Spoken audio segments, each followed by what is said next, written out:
Hello and अस्सलाम वालेकुम। उम्मीद है खैरियत से होंगे। ये सेक्शन बी का हमारा सेकंड पार्ट जो है वो है basically macro economics. Micro economics हमारा लास्ट लेक्चर पे लेक्चर नंबर 8 पे खत्म हो गया था। अब मेनली हमें फोकस करना है मैक्रो इकोनॉमिक पॉलिसीज पे। देखो, मैक्रो इकोनॉमिक जब हम देखते हैं या बात करते हैं कि मैक्रो का मतलब क्या, मैक्रो का मतलब होता है एक वाइडर पर्सपेक्टिव। मतलब एक ग्रेटर एरिया को देखते हुए, एक इकोनॉमी, एक कंट्री को वो देखते हुए। जब माइक्रो की बात कर रहे थे तब हम लोग एक प्रोडक्ट, एक सर्विस, एक इंडस्ट्री की बात कर रहे थे। लेकिन यहाँ पे जब बात कर रहे होंगे ओवरऑल इकोनॉमी की बात कर रहे होंगे। जब ओवरऑल इकोनॉमी की बात करते हैं हम लोग, तो यहाँ पर आपको ये देखना है कि आपकी ओवरऑल इकोनॉमी में किस किस चीजों से फर्क पड़ सकता है, किस तरीके से आपकी इकोनॉमी फर्क पड़ता है। अब देखो, जब आप मैक्रो की बात करोगे ना, तो माइक्रो के सारे कॉन्सेप्ट यहाँ अप्लाई हो रहे हो। तो माइक्रो को अच्छी तरह रिवाइज करना, समझना इससे पहले बहुत जरूरी है। सबसे पहले अगर हम मैक्रो इकोनॉमिक्स की बात करें तो मैक्रो इकोनॉमिक्स के अंदर आपके पास एक चीज बहुत जरूरी है। क्या? ये समझना कि हम जो भी चीजें यहाँ पर कैलकुलेट कर रहे होंगे, देख रहे होंगे, समझ रहे होंगे या डिस्कस कर रहे होंगे, उसका अफेक्ट एक सिंगल क्लास के ऊपर नहीं पड़ रहा होगा, एक सिंगल इंडस्ट्री पे नहीं पड़ रहा होगा, बल्कि पूरी की पूरी कंट्री या आपके एक सेट ऑफ कंट्रीज के ऊपर पड़ रहा होगा। मतलब अगर मैं बोलता हूँ कि यार मैक्रो इकोनॉमिक्स में ना डिमांड चेंज होती है, तो डिमांड ऑफ प्रोडक्ट चेंज नहीं होती है, या demand of a particular service change नहीं होती है। यहाँ पर डिमांड चेंज होती है of overall quantity supplied in a country. मतलब ओवरऑल कंजम्पशन की बात कर रहा हूँ मैं। Demand for overall people living in the country, वो एक प्रोडक्ट की नहीं होगी, एक सर्विस की नहीं होगी, एक किसी गुड की नहीं होगी, वो होगी कंप्लीट कंप्लीट हमारी कंजम्पशन के ऊपर। तो यहाँ पर हम लोग काफी चीजें देखेंगे इंशाल्लाह। इसमें इन्फ्लेशन एक वर्ड बहुत सुना होगा, लेकिन उसका मतलब, उसके इफेक्ट्स, उसको कंट्रोल किस तरह करना है, उसकी पॉलिसीज वगैरह सारी चीजें अब यहाँ पे देखेंगे। तो शुरू करते हैं। सबसे पहले, macro economic examines the overall functioning of an economy rather than the behavior of individual entities। ये हमारा मेन डिफरेंस आ गया मैक्रो और माइक्रो इकोनॉमिक्स में। It focuses on aggregate phenomena including aggregate demand, the total demand for goods and services within economy. अब पहले demand का देखते थे, डिमांड देखते थे the willingness and ability of a person to consume a product और a service. तो वहां पे एक प्रोडक्ट सर्विस की बात कर रहे थे, यहाँ पर पूरी कंप्लीट इकोनॉमी के अंदर प्रोडक्ट्स और सर्विस की कंजम्पशन के बारे में बात कर रहे होंगे हम। फिर नेशनल आउटपुट की बात करें, यहाँ पे सप्लाई की बात नहीं करें, हम करें नेशनल आउटपुट, मतलब the total output of goods and services produced in an economy. मतलब कि इकोनॉमी के अंदर कितने यूनिट्स प्रोड्यूस हो रहे हैं। हम एक इंडस्ट्री फैक्ट्री की बात नहीं हो रही, तो पूरी इकोनॉमी की बात हो रही है कि भाई पूरी इकोनॉमी में इस चीज की कितनी प्रोडक्शन है। यहाँ पे छोटे बड़े सारे प्लेयर्स इंकॉर्पोरेट हो जाते हैं। फिर supply of factors of production, the availability and utilization of labour, land, capital and enterprise. अब देखो, फैक्टर्स ऑफ प्रोडक्शन की जब बात करें तो हमने पहले माइक्रो में भी बात करी थी इस चीज की। फैक्टर्स ऑफ प्रोडक्शन क्या होते हैं? लैंड, लेबर, एंटरप्राइज और कैपिटल। ये सारी चीजें जो है ना, आपके पास होना लाजमी है टू बी अ सप्लायर। कैसे? देखो, अगर आप मुझे बात करते हो कि आप एक फैक्ट्री लगा रहे हो, फैक्ट्री कहाँ पे लगती है? लैंड के ऊपर लगती है। फैक्ट्री चलाने के लिए क्या चाहिए भाई? आपको कैपिटल चाहिए।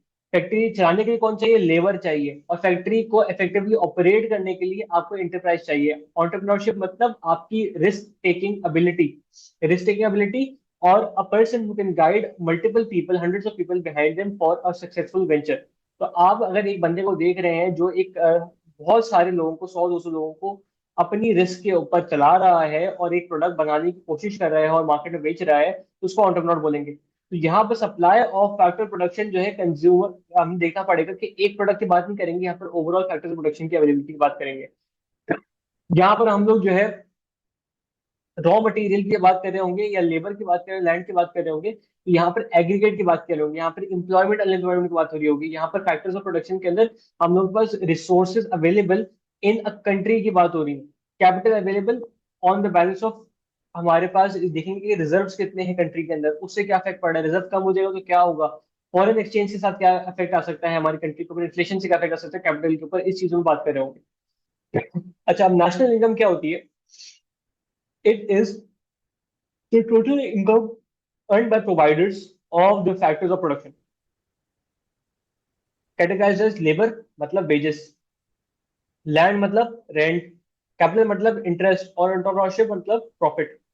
यहाँ पर जब बात करें तो total income earn by providers of factor production, अगर कोई चीज को बंदा प्रोवाइड कर रहा है तो उसके अगेंस्ट उसको मिल कर रहा है। यहाँ पर उस हिसाब से भी एग्रीगेट बात कर रहे होंगे कि यहाँ पर एग्रीगेट लेवल के ऊपर किस तरीके से पेमेंट्स दी जाती हैं, सप्लाई होती है, डिमांड होती है, और उनका एक इकोनॉमी के ऊपर या ग्रॉस डोमेस्टिक प्रोडक्ट के ऊपर क्या इफेक्ट पड़ रहा होता है। तो इन सारी चीजों को जो है आगे बहुत डिटेल में देखेंगे। The national expenditure, the total expenditure of purchasing the national output. अब नेशनल एक्सपेंडिचर देख रहे हैं तो यार नेशनल एक्सपेंडिचर के अंदर हम लोग एक दो चीजें नहीं इंकॉर्पोरेट करोगे, बहुत सारी चीजें इंकॉर्पोरेट करोगे। क्या इंकॉर्पोरेट कर सकते हैं? इन्फ्लेशन लेवल कर सकते हैं।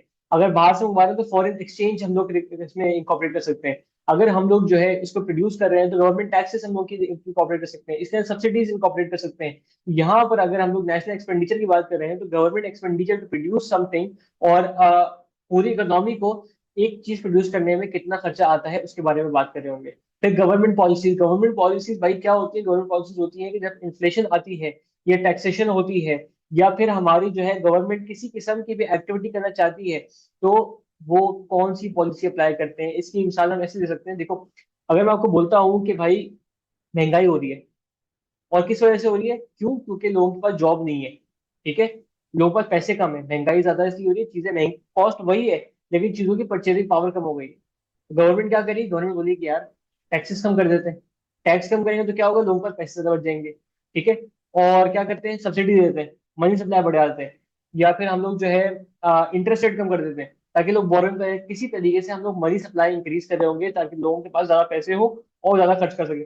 तो इसको बेसिकली बोलते हैं गवर्नमेंट पॉलिसीज। ठीक है, अब आते हैं प्रॉब्लम ऑफ स्कार्स रिसोर्स। इसको हमने पहले भी डिस्कस किया लेकिन एक दफा वापस सोचना जरूरी है ताकि आगे चीजों पे हम कंप्लीटली एक अच्छी डिटेल डिस्कशन कर पाए।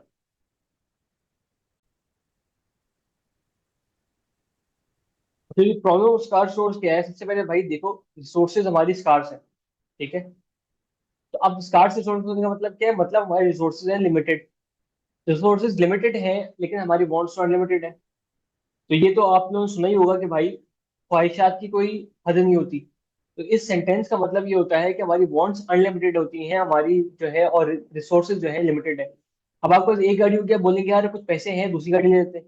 दूसरी गाड़ी हो गया, बोलेंगे बड़ी गाड़ी ले लेते हैं। बड़ी गाड़ी हो गया, बोलते हैं इससे बड़ी गाड़ी ले लेते हैं। फिर बड़ी गाड़ी उससे आगे तो बोलेंगे यार इसमें ही एक दो और होनी चाहिए, फिर हम लोग प्रीमियम गाड़ियों में जाएंगे। तो यहाँ पर जो है आपकी कोई हद नहीं आती, आपको लिमिट नहीं करते। तो आप इसको चाहते हो जब तक बढ़ती रहे वो बढ़नी नहीं चाहिए। तो यहाँ पर जो है फिर मसला ये आता है कि भाई प्रोडक्शन किस तरह करनी। अगर हम रिसोर्सेज को सही सारी को यूटिलाइज कर देंगे तो आगे के लिए बचेगा क्या हमारे पास?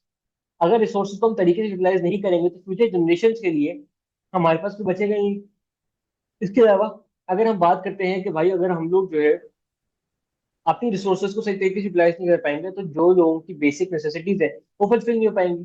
अब आप खुद चीज सोचो कि अगर मैं बोलता हूँ कि यार एक चीज जो है लाख रुपए की बिकती है और एक चीज 1000 रुपए की बिकती है, तो कौन सी बनाओगे, कौन सी बेचोगे? आप बोलोगे यार जो जाहिर सी बात लाख रुपए की बिकती है, तो प्रॉफिट ज्यादा होने का चांस वहां पर है। महंगी बिकती है तो कुछ ना कुछ तो कमा ही रहा होगा बंदा। तो सब सप्लायर ऐसे ही सोचते हैं। लेकिन अब ये बात बताओ कि जो कंज्यूमर है जो 1000 रुपए वाली चीज खरीद रहा है, जिसकी औकात ये है, जिसके पास इतनी इनकम है कि वो 1000 रुपए की चीज खरीद सकता है, तो क्या आप उसको केटर कर पाओगे या नहीं कर पाओगे? तो वो तो केटर नहीं हो पाएगा यहाँ पर। जब वो केटर नहीं हो पाएगा तो इसका मतलब ये होगा कि इसका मसला ये होगा आपके पास कि आप जो है स्पेसिफिकली उस बंदे को स्पेसिफिकली केटर नहीं कर पाओगे। और ऐसा हो सकता है कि जब आप 1 लाख वाले केटर करना स्टार्ट करो तो वो 10-12 बंदे हो। आपने वो केटर कर दिया, अब आप 1000 रुपए वाले को केटर कर ही नहीं सकते क्योंकि आपको रिसोर्सेज नहीं बची हैं। तो यहाँ पर 1000 वालों के नंबर ज्यादा होगा, फिर रिसोर्सेज कार्ड हो जाएंगी, तो हमारी जो है कंट्री के अंदर एक इन्फ्लेशन लेवल इंक्रीज होना स्टार्ट हो जाएगा। क्यों? क्योंकि लोगों की डिमांड फुलफिल नहीं हो सकती है। तो ये प्रॉब्लम आता है हमारे पास कार्ड स्टोर का। अब इसमें सवालात क्या है? What good and service should be produced? क्या बनाना है और कितना बनाना है? What is the quantity? Who should produce them? क्या गवर्नमेंट को प्रोड्यूस करना चाहिए या प्राइवेट कंपनी को करना चाहिए? अब ये सवाल पूछा क्यों जा रहा है यार? कोई भी प्रोड्यूस करे, प्रोडक्शन तो हो रही है। अभी सवाल एक बिजनेसमैन के लिए आता है कि भाई क्यों कोई भी प्रोड्यूस करे? तो यार देखो, अगर आप एक चीज समझो कि बेसिक नेसेसिटीज जैसे घर हो गया, चावल हो गया, बिजली हो गया, गैस हो गया, पानी हो गया, ये अगर आप प्राइवेटाइज कर दो, प्राइवेट ऑर्गेनाइजेशन को दे दो, क्या होगा इससे? प्राइवेट ऑर्गेनाइजेशन को दे दोगे तो भाई वो तो यहाँ पर मोनोपोलिएशन करेगा ना, उनकी मोनोपोली हो जाएगी। बोलेगा भाई यहाँ पे डिमांड इनकी इस प्रोडक्ट की इलास्टिक है, नीड है, तो इलास्टिक डिमांड है तो इसको तो रगड़ो। तो महंगा बेचो, क्यों, लोग तो खरीदेंगे, खाना थोड़ी छोड़ देंगे या बिजली इस्तेमाल करना छोड़ देंगे। तो जब ये सिचुएशन है भाई, अगर तुमको पता है कि यार ये सिचुएशन होगी कि आपकी जरूरियात जो है बहुत इंपॉर्टेंट है, उसको फुलफिल करने के लिए आपको जाहिर सी बात है आप खरीदोगे, यहाँ पे डिमांड इलास्टिक होगी, तो प्राइवेट कंपनीज उस पर ज्यादा चार्ज करना स्टार्ट कर देंगे। जब ज्यादा चार्ज करना स्टार्ट कर देंगे तो यहाँ पे सिचुएशन आ जाएगी कि हमारे पास जो है प्राइसेस ऑफ बेसिक नेसेसिटीज बहुत हाई होगी, और सब लोग उसको अफोर्ड नहीं कर पा रहे होंगे, तो इससे एक स्टैंडर्ड ऑफ लिविंग गिरता चला जाएगा हमारे लिए। तो यहाँ पर इसीलिए जरूरी है कि बेसिक नेसेसिटीज को, चीजों को कंट्रोल करने के लिए गवर्नमेंट मौजूद रहे। अब हु रिसीव द आउटपुट, यार ये क्या सवाल है कि हु रिसीव द आउटपुट? भाई जो कंज्यूमर जो अफोर्ड कर सकता है ले लेगा, तो कॉमन थिंकिंग यही है। लेकिन यार आप ये सोचो कि अगर एक बेसिक नेसेसिटीज की चीज है, वो अगर सब लोगों तक नहीं पहुंचेगी तो सबका हक है ना बेसिक नेसेसिटी, मतलब खाना पानी सबके हक है। यहाँ पर who receives the output is dependent on who is producing it. अगर प्राइवेट ऑर्गेनाइजेशन प्रोड्यूस करिए तो जाहिर सी बात है वो उसको देगी तो खरीद सकता है, जिसके औकात है खरीदे। लेकिन अगर पब्लिक या गवर्नमेंट जनरेट करी है तो वो सबकी कोशिश करेगा कि बेसिक नेसेसिटीज एटलीस्ट हर बंदे तक पहुंच जाए। यहाँ पर मेन डिफरेंस आ जाता है हु रिसीव्स द आउटपुट में और हु प्रोड्यूसेस के अंदर। या मेन यहाँ पे डिफरेंस आ जाता है कि हमारे प्राइवेट और पब्लिक ऑर्गेनाइजेशन के अंदर मेन डिफरेंस क्या होता है। अब अगर देखिए, market economy addresses these questions through interaction of supply and demand, determining production, quantity, and distribution. While pure market economies imply no government intervention, most modern economies are mixed, combining free market principles with government provided public services like health and education. अब आप देखो यहाँ पर क्या कह रहे हैं कि मार्केट इकोनॉमी के अंदर यहाँ पर फ्री मार्केट इकोनॉमी और गवर्नमेंट इकोनॉमी जो है सुबह प्रोवाइडेड है, दोनों मिक्स होकर काम करते हैं। इसकी वजह ये है कि जो कुछ चीजें जो लग्जरीज होती हैं वो हमारी पब्लिक प्राइवेट ऑर्गेनाइजेशन प्रोवाइड कर सकती हैं, जो बेसिक नेसेसिटीज होती हैं वो हमारी बेसिक नेसेसिटीज जो है वो प्रोवाइड करती है गवर्नमेंट। हमने पहले भी डिस्कस किया था, लेकिन वापस इसको डिस्कस करना जरूरी लग रहा है कि भाई यहाँ पर अगर आप जो है देखते हो कि प्राइवेट जरूरी है पब्लिक जरूरी है, अब बंदा बोलेगा यार बेसिक नेसेसिटीज तो जरूरी है तो पब्लिक जरूरी है, लेकिन दोनों ही जरूरी है आपके लिए। उसकी वजह क्या है, देखो अगर आप पब्लिक ऑर्गेनाइजेशन की बात कर रहे हो तो पब्लिक की बात कर रहे हो तो पब्लिक के अंदर होता क्या है कि पब्लिक जो है बेसिक नेसेसिटीज पूरी करती है। उससे जरूरियात पे जिंदा रह सकते हो आप क्या?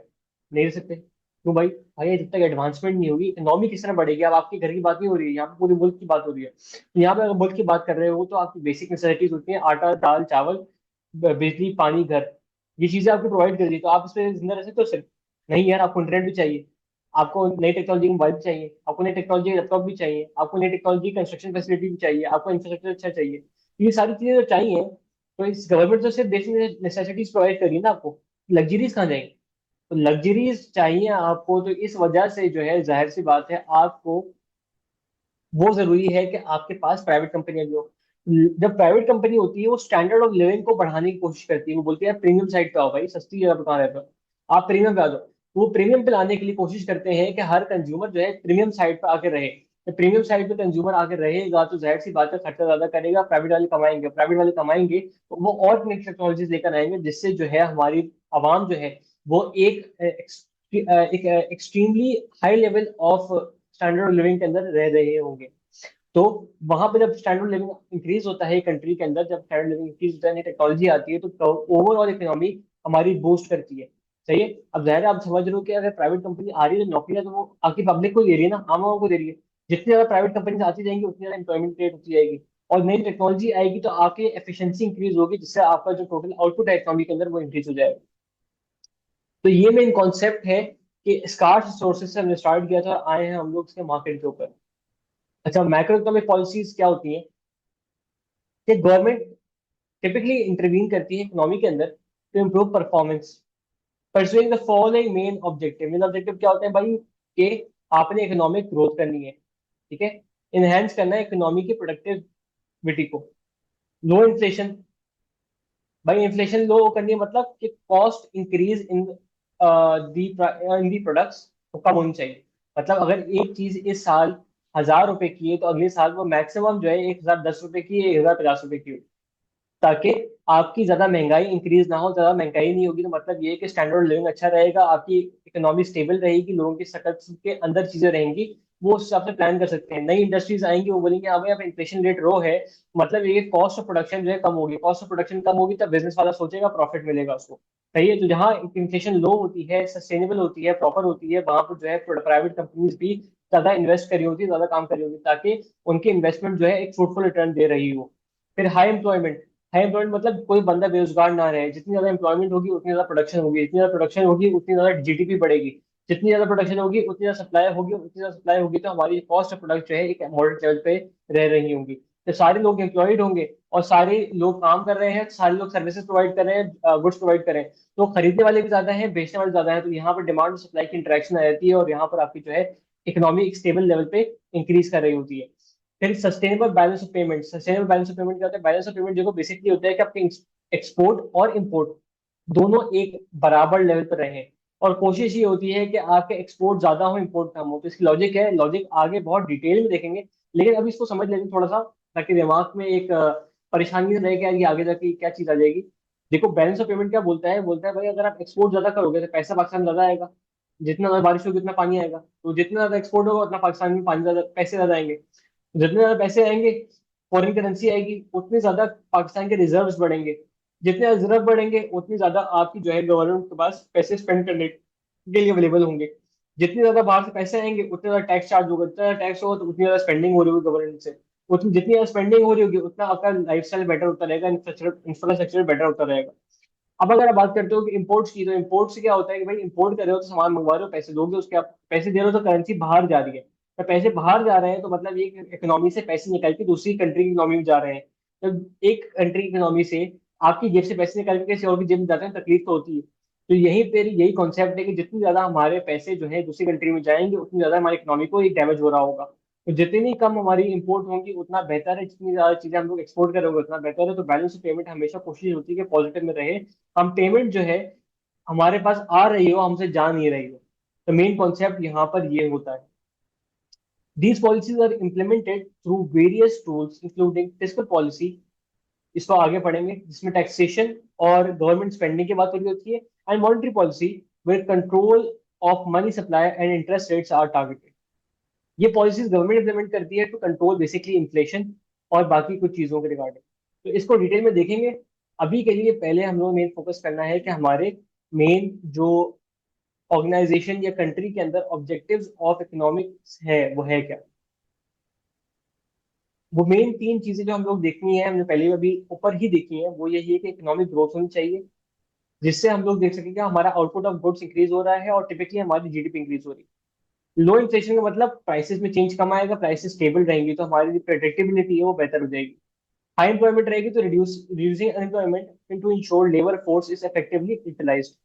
सस्टेनेबिलिटी के और बैलेंस ऑफ पेमेंट का मतलब ये होगा कि ensuring that the country's imports and exports are balanced over time prevents excessive deficit or surpluses।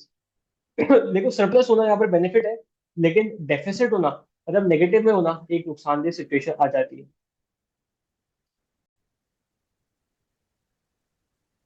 अच्छा, factor influencing the level of business activity in economy. अब देखो आप पढ़ बीटी रहे हैं, इकोनॉमिक्स पढ़ तो रहे हैं, लेकिन बिजनेस को हम भूलना नहीं है। अब हर चीज जो इकोनॉमी के अंदर हो रही है, अगर इन्फ्लेशन बढ़ रही है, टैक्स बढ़ रहा है, इंटरेस्ट रेट बढ़ रहा है, या हमारी मनी सप्लाई बढ़ रही है, कुछ भी हो रहा है, डिमांड सप्लाई बढ़ रही है, मार्केट इक्विलिब्रियम आ रहा है, ओलिगोपोली है, मोनोपोली, कुछ भी है, इन सब सिचुएशंस के अंदर आपको सोचना है इन एज ए बिजनेसमैन है। तो अगर एक बिजनेस के अंदर, इकोनॉमी के अंदर हम लोग को इफेक्ट देखना है तो ये हमारे लिए सारे फैक्टर्स हैं बहुत इंपॉर्टेंट है। अब अगर आप देख सकते हैं कि आप यहाँ पर slide changes in the price of anything can bring a more proportional change, ये क्या है? हमारी इलास्टिसिटी। तो यहाँ पर आपका जो है इफेक्ट जो है वो एक इलास्टिक इफेक्ट है, और चेंज आपका जो है एक बिल्कुल मिनिमलिस्टिक जगह पर है। यहाँ पर अगर आपको ये नहीं पता होगा कि भाई आप जो है अपनी इकोनॉमी को किस तरह मैनेज करोगे, आप इकोनॉमिकल चेंजेस के हिसाब से रिएक्ट किस तरह करना है, तो आपका बिजनेस जो है फेल हो जाएगा। पहले देखते हैं कुछ चीजें, कुछ रीडिंग कर लेंगे। The level of business activity in economy influenced by macro economic factors, while specific industries में affect by pest। अब पेस्ट के लिए इकोनॉमिक हर जगह आता है, and factors the overall economic activity is shaped by the key indicators. If you look at the market forces which help determine the market equilibrium, the first is aggregate demand. देखो, in the end market में क्या हो रहा है वो आपको business पे बहुत इफेक्ट डालेगा। तो अगर मार्केट को देखने तो पहले हमें इंडिविजुअल लेवल पे देखना पड़ेगा, इंडिविजुअल लेवल पे मतलब माइक्रो इकोनॉमिक्स लेवल पे। माइक्रो इकोनॉमिक्स लेवल पे देख लिया आपने तो फिर आप मैक्रो इकोनॉमिक्स लेवल के ऊपर भी आपने इसको स्टडी करना है कि ओवरऑल जीडीपी क्या है। जीडीपी इंक्रीज हो रही है मतलब अपॉर्चुनिटीज इंक्रीज हो रही है, लोगों की एम्प्लॉयमेंट बढ़ जाएगी, प्रोडक्टिविटी बढ़ी है मतलब रेवेन्यू बढ़ रहा है। तो यहाँ पर पेमेंट स्केड्यूल ऑफ पीपल अच्छा हो जाएगा। अगर आपने क्रेडिट में माल दिया हुआ है, जीडीपी बढ़ी, तो आपके पास एक उम्मीद है कि हाँ यार पेमेंट हमारे पास आने के चांस ज्यादा है, हमारी इंडस्ट्री में बूस्ट आ रहा है। तो सारी चीजें जो है इन द एंड घूम फिर के आपके बिजनेस को अफेक्ट जरूर करेंगी। तो यहाँ पर पहले देखते हैं क्या है एग्रीगेट डिमांड, ये क्या होती है, इसमें कैलकुलेशन क्या होती है, फॉर्मूला क्या होता है, सब चीज देखेंगे। तो एग्रीगेट डिमांड क्या होती है? Aggregate demand represents the total demand for goods and services in economy and is calculated by the formula using aggregate demand is equals to C plus I plus G plus X minus M। क्या है भाई? ये abbreviation इनकी क्या है कि सी हमारी होती है कंज्यूमर स्पेंडिंग। कंज्यूमर स्पेंडिंग मतलब कि अगर एक बंदा कितना एक इकोनॉमी के अंदर ओवरऑल कितनी कंज्यूमर स्पेंडिंग कर रहे हैं, कितना खर्चा कर रहे हैं, पर कपड़े कितने खरीद रहे हैं, खाना कितना खा रहे हैं, डिफरेंट कैटेगरी के अंदर कितनी स्पेंडिंग हो रही है। तो सी रिप्रेजेंट करता है। आई करता है इन्वेस्टमेंट, मतलब कंपनीज कितना इन्वेस्ट कर रही है नई चीजों के अंदर, नए प्रोजेक्ट्स के अंदर, नई टेक्नोलॉजीज के अंदर। या तो इन चीजों के हिसाब से हम देखते हैं कि हमारी ओवरऑल इन्वेस्टमेंट इस साल की कितनी है। इससे हमारी एग्रीगेट डिमांड का पता चलता है। कैसे, in the and sum up करके जरूर बताएंगे आपको। फिर आते हैं गवर्नमेंट स्पेंडिंग, कि गवर्नमेंट स्पेंडिंग ज्यादा है in the field of education, health care, defences, public transport. तो मतलब ये है कि हमारी इकोनॉमी के पास, गवर्नमेंट के पास पैसे ज्यादा आ रहे हैं। पैसे ज्यादा आ रहे हैं तभी ज्यादा स्पेंड कर पा रहे हैं ना यार वो। तो अगर ज्यादा आ रहे हैं, ज्यादा स्पेंड कर रहे हैं, तो मतलब हमारी इकोनॉमिक कंडीशन जो है एक अच्छी लेवल पर आ चुकी है। तो यहाँ पर हमारे लिए एक बेटर अपॉर्चुनिटी है कि भाई हम लोग अपने बिजनेस को या हमारी डिमांड को एक ग्रो होते हुए दे सकते हैं। फिर एक्सपोर्ट्स। अब अगर एक्सपोर्ट्स हमारे ज्यादा हैं तो हमारे पास एक बेनिफिट आता है कि भाई हमारे पास बैलेंस ऑफ पेमेंट जो है पॉजिटिव आ रहा होगा। ये जो ग्राफ है, ये जो हमारा ब्रैकेट है, ये बेसिकली बैलेंस ऑफ पेमेंट को टारगेट करता है। बैलेंस ऑफ पेमेंट क्या होती है हमने डिस्कस करी थी कि भाई हमारे एक्सपोर्ट और इंपोर्ट लेवल पे होने चाहिए। लेकिन बेटर सिचुएशन क्या होगी? बेटर सिचुएशन ये होगी कि हमारे पास जो है एक्सपोर्ट ज्यादा हो और इम्पोर्ट कम हो।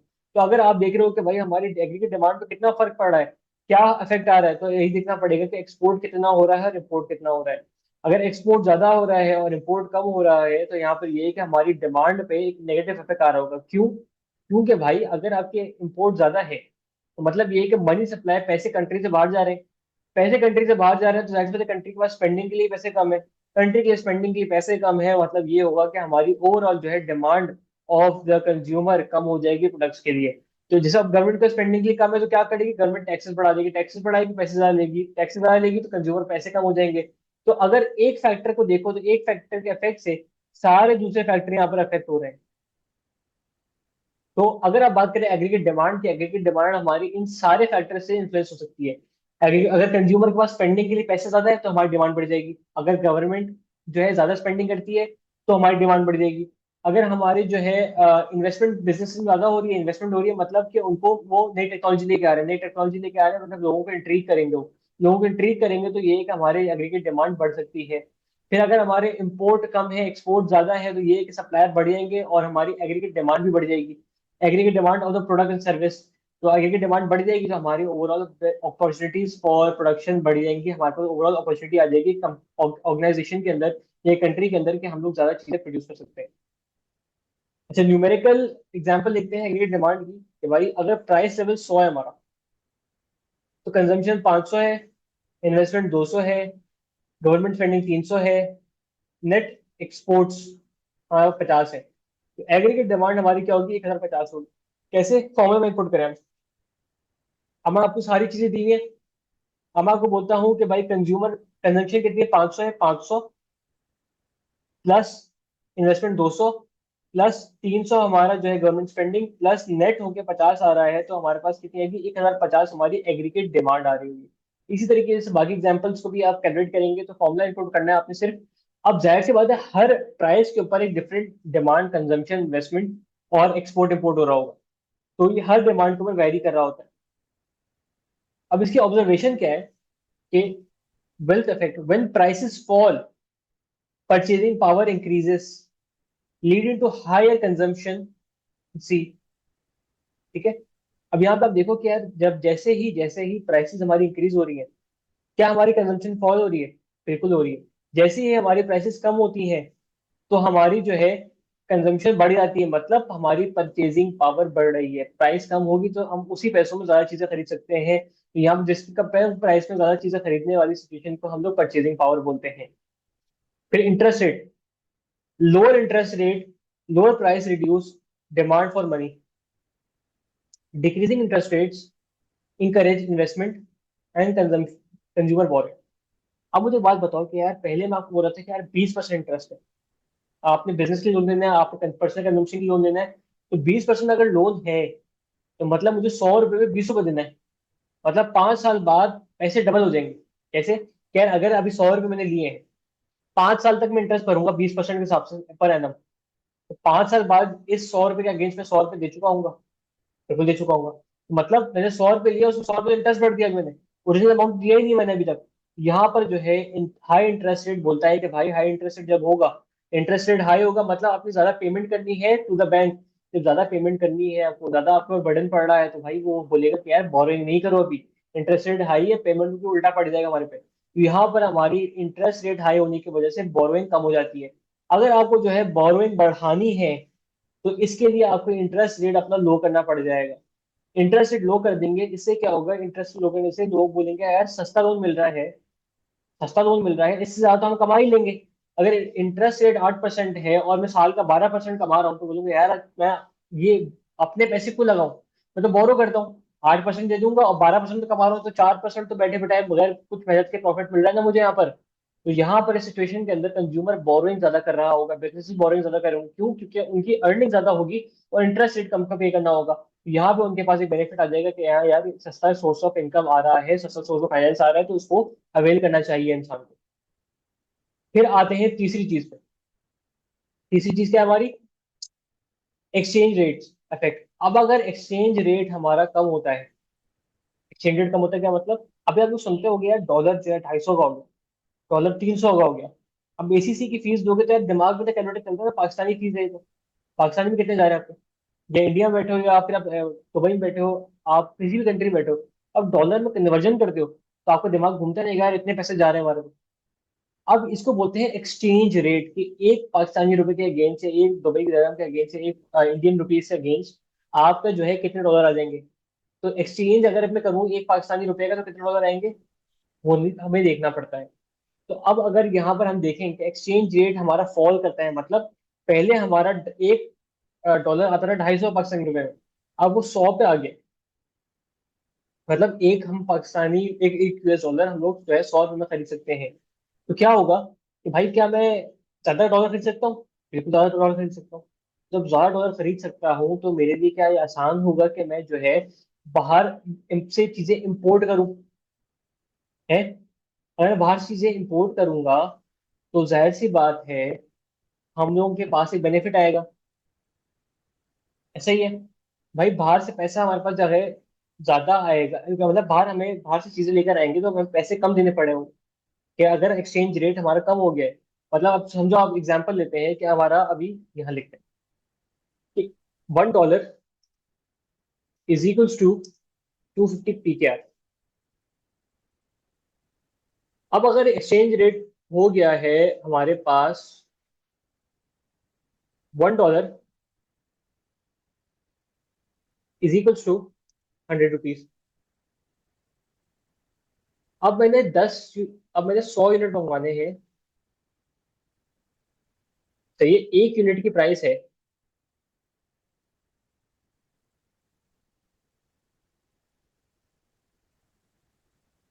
पर यूनिट प्राइस मेरे पास आ रही है $10।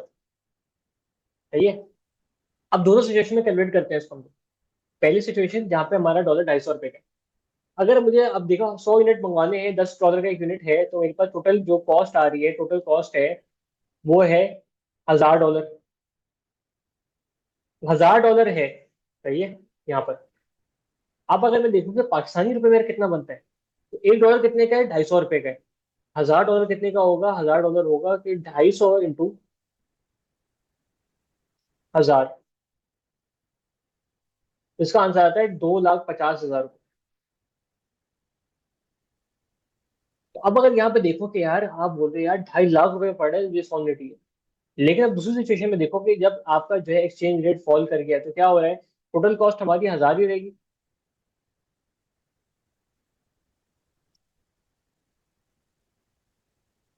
अब एक्सचेंज रेट क्या है, एक्सचेंज रेट हमारा कितना है, 100 रुपये हो गया, तो क्या होगा कि हम लोग जो है 100 रुपये के हिसाब से पेमेंट करेंगे।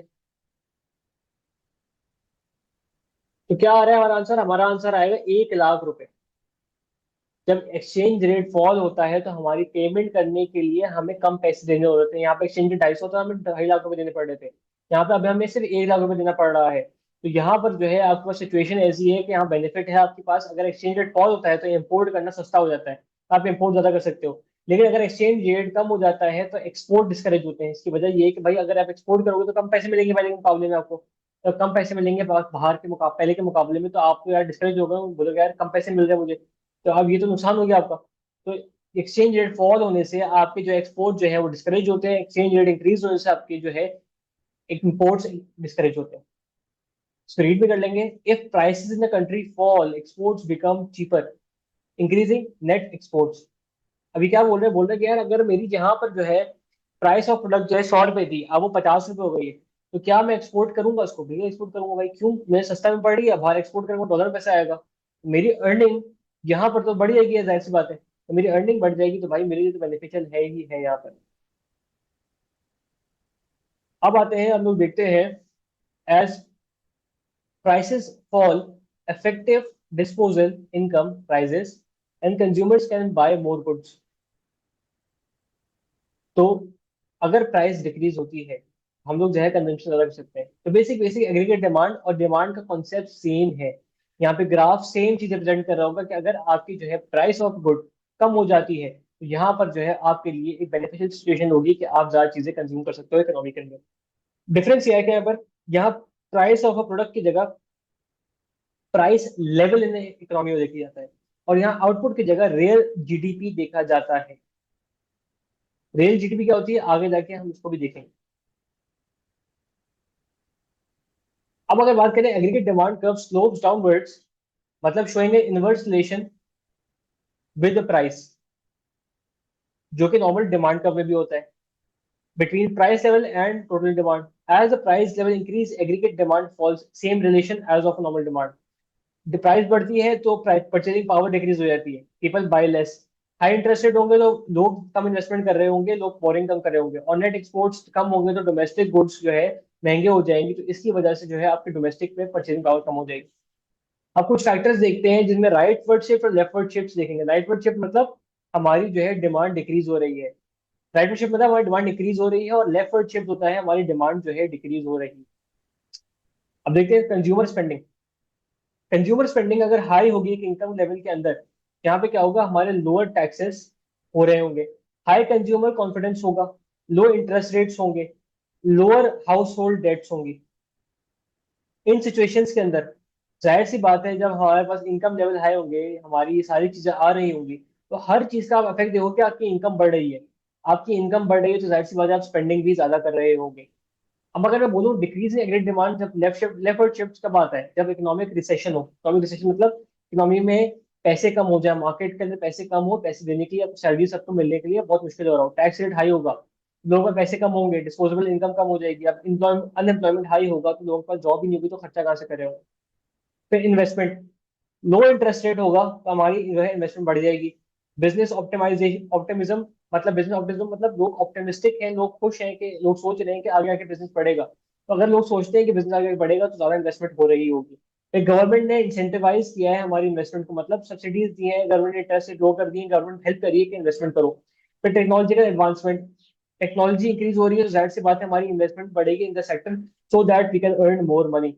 हाई इंटरेस्ट रेट होते हैं तो इससे इकोनॉमिक अनसर्टेनिटी भी होती है, और हमारे जो है एक मसला आता है कि हमारी स्पेंडिंग जो है वो कम हो जाती है, इन्वेस्टमेंट स्पेंडिंग कम हो जाती है। हाई इंटरेस्ट होगा तो लोग बोरो नहीं कर पाएंगे, तो वैसे ही हमारी इन्वेस्टमेंट कम हो जाएगी, और फिर अगर हम इकोनॉमिक अनसर्टेनिटी होगी, लोगों को पता ही नहीं होगा क्या वो पैसे वापस ले सकते हैं जो उन्होंने कमाए हैं या इन्वेस्ट किए हैं, तो वो उनके लिए एक अनसर्टेनिटी सिचुएशन हो जाएगी।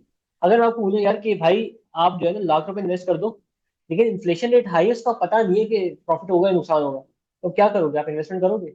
बोलोगे नहीं यार पता ही नहीं, जब पैसे वापस मिलेंगे नहीं मिलेंगे, तो भाई इन्वेस्टमेंट कैसे कर दूंगा? तो यहाँ वही सेम कॉन्सेप्ट अप्लाई होता है कि जब आपको पता ही नहीं हो कि आपकी जो है इकोनॉमी आपको रिटर्न कितना देगी, आप इन्वेस्टमेंट करते हुए डर रहे होगे। फिर आते government spending, increase in infrastructure projects, higher public sector wages. अब इन दो सिचुएशन से यार गवर्नमेंट स्पेंडिंग कैसे चालू? भाई देखो, गवर्नमेंट अगर स्पेंडिंग करेगा, इंफ्रास्ट्रक्चर बेटर बनाएगा। इंफ्रास्ट्रक्चर क्या होता है भाई? आपके तो रोड हो गया, बिल्डिंग्स हो गई, वर्क प्लेस हो गया, आपकी रिमोट एरिया से कनेक्शन हो गया। अगर ये चीजें बेहतर हो जाएंगी तो क्या होगा भाई? स्मूथ ट्रैवल हो जाएगा, लोगों का आने जाना आसान हो जाएगा, लोग जो है ज्यादा प्रेफर करेंगे मूवमेंट करना, काम करना ज्यादा प्रेफर करेंगे। तो इससे आपको दिखता है गवर्नमेंट स्पेंडिंग इंक्रीज हो गई है। गवर्नमेंट स्पेंडिंग इंक्रीज होने का मकसद सिर्फ यही है कि आप जो है अपनी कंट्री के अंदर डेवलपमेंट देख रहे होगे। इसके अलावा अगर पब्लिक सेक्टर के वेजेस, मतलब गवर्नमेंट ऑफिशियल्स के, गवर्नमेंट जॉब्स के वेजेस बढ़ जाएंगे, सैलरीज बढ़ जाएंगी, तो जाहिर सी बात है उनके पास पैसे ज्यादा होंगे। जब पैसे ज्यादा होंगे तो जाहिर है उनके लिए भी बेनिफिशियल सिचुएशन आ जाएगी, वो भी ज्यादा कमा रहे होंगे तो स्पेंडिंग ज्यादा कर रहे होंगे। फिर गवर्नमेंट बजट कट्स। अब लेफ्ट और शिफ्ट ऐसा हो गया भाई, गवर्नमेंट ने बोला है खर्चा बहुत हो गया लास्ट ईयर, इस साल जो है खर्चा कम करेंगे, तो उन्होंने बजट कट करना स्टार्ट कर दिया। इससे जो है लेफ्ट और शिफ्ट आएगा, जिससे मतलब आपका पास नुकसान आ रहा है। फिर आखिरी फैक्टर जो होगा हमारा होगा नेट एक्सपोर्ट्स। नेट एक्सपोर्ट क्या बोलता है कि अगर इंक्रीज होगा फॉरेन डिमांड में तो हम लोग एक्सपोर्ट ज्यादा करेंगे। एक्सपोर्ट ज्यादा करेंगे मतलब डॉलर आएंगे, डॉलर में कमाई होगी, मतलब हमारे पास स्पेंडिंग के लिए पैसे ज्यादा होंगे। Depreciation of domestic currency. अगर डोमेस्टिक करेंसी कम सस्ती हो जाती है तो हमारे जो है हमें फॉरेन करेंसी के एक्सचेंज में ज्यादा पैसे मिल जाएंगे। जैसे सेम एग्जांपल जो हमने अभी यहाँ पे ऊपर सॉल्व की थी, यहाँ पर अगर हम बोलूँ कि यार पहले करेंसी 100 थी, अब 250 हो गई पाकिस्तानी रुपया, तो फिर अब अगर वो पैसे मिल रहे हैं तो जाहिर है यार पैसे मिल रहे हैं तो मैं पाकिस्तानी में ज्यादा स्पेंड कर सकता हूँ, मुझे ज्यादा पाकिस्तानी रुपए मिल रहे होंगे। बिल्कुल, तो मैं यहाँ पे ज्यादा स्पेंड कर सकूंगा, तो यहाँ पर मेरे लिए बेनिफिशियल सिचुएशन है अगर मैं एक्सपोर्टर हूँ तो। अब अगर हम देखें कि लेफ्ट और शिफ्ट किस वजह से आते हैं, एप्रिसिएशन ऑफ डोमेस्टिक करेंसी। मतलब अगर डोमेस्टिक करेंसी हमारे लिए जो है एक ऑपोजिट रिएक्शन दिखाती है, जो पहले डिस्कस किया हमने, कि अभी अगर हमारी जो है 100 से 250 हो जाती है, तो एक्सपोर्ट, और 250 से 100 हो जाती है हमारे पास, तो जाहिर सी बात है हमें एक्सपोर्ट करने के बदले में कम पैसे मिल रहे होंगे, तो यहाँ पे सप्लायर जो है आप नुकसान में रहेगा। फिर weak foreign economies reducing demand. अगर ओवरऑल दुनिया में इकोनॉमिक रिसेशन चल रहा है, इकोनॉमिक हडल चल रहा है किसी वजह से, जैसे कोविड आ गया तो इस वजह से फॉरेन डिमांड जो है कम हो जाती है। इससे जो है एग्रीगेट डिमांड भी हमारी कम हो सकती है। आप देख सकते हैं कि यहाँ पर राइट वर्ड शेप और लेफ्ट वर्ड शेप दोनों की मैंने एक डायग्राम दी हुई है, इसको एक दफा देख सकते हैं, फिर आज लेक्चर खत्म करेंगे, वैसे थोड़ा लंबा हो गया है। आ, एक राइट वर्ड शिफ्ट होता है जब गुड एक्सपेक्टेशन आती है, मार्केट के अंदर एक्सपेंशनरी पॉलिसीज आती हैं, लोअर इंटरेस्ट रेट आते हैं और मोर एक्सपोर्ट्स आते हैं। तो एक राइट वर्ड शिफ्ट होता है जिससे हम लोग देख सकते हैं कि सेम प्राइस के ऊपर ज्यादा क्वांटिटी डिमांडेड है। और अगर लेफ्ट वर्ड शिफ्ट देख रहे हैं तो मतलब कि बैक एक्सपेक्टेशन है, कॉन्ट्रैक्शनल पॉलिसी लगी हुई है, हाई इंटरेस्ट रेट है और लेस एक्सपोर्ट्स है, तो इस सिचुएशन के अंदर हमारे पास सेम प्राइस के ऊपर जो है कम डिमांड आ रही होगी फॉर अ पर्टिकुलर। तो ये था टोटल एग्रीगेट डिमांड की तरफ से। नेक्स्ट क्लास में इंशाल्लाह जीडीपी और सप्लाई से रिलेटेड टॉपिक स्टार्ट करेंगे।